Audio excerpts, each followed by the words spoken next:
everyone, welcome back. So, The Drops of God might be just one of the most unexpected anime releases of the year and also one of the most unique. In a landscape filled with action, fantasy, and romance, this series does something completely different. It takes something as niche as wine tasting and turns it into a high stakes, emotional, almost philosophical journey. The story follows Shizuku, Kanzaki, a regular employee at a beverage company who has never ever even tasted wine. But his life takes a dramatic turn when his estranged father, a world famous wine critic, passes away.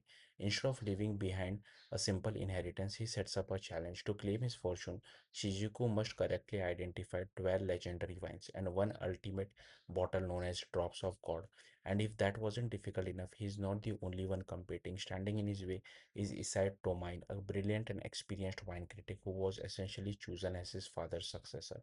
So, right from the start, this becomes a classic underdog story, an inexperienced outsider going up against a polished expert. But what makes this series stand out isn't just the premise, it's how it tells the story, because obviously you can't taste or smell wine through a screen. So instead, the anime leans heavily into visual storytelling. Every tasting becomes an experience, transforming flavors into imagery, memories, music, and even nature itself. One sip might feel like a walk through a forest, another feel like a piece of classical art coming to life. It's creative, sometimes surreal, and honestly pretty fascinating to watch. There's also a strong sense of legacy running through the story.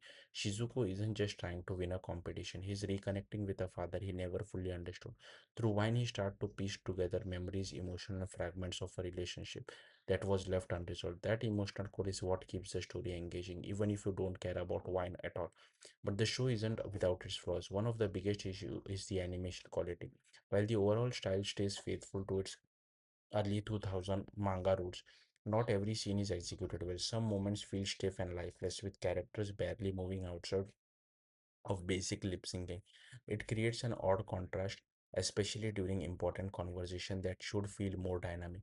Then there's the use of CGI. Whenever wine is poured, the show switches to a hyper-realistic 3D effect that doesn't quite blend with 2D animation. Instead of enhancing the experience, it can feel jarring, pulling you out of what's otherwise a very immersive world. Still, if you look past those technical issues, there is a lot to appreciate here.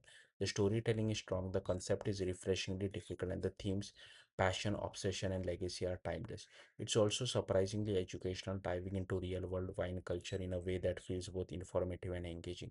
And that's what makes The Drop of God so interesting. It's not trying to be the biggest or flashiest anime of the season, it's doing its own thing, and because of that, it has the potential to become a sleeper hit, something that quietly builds an audience over time as more people discover just how unique it really is. It may not be for everyone, but if it clicks with you, it could be something special.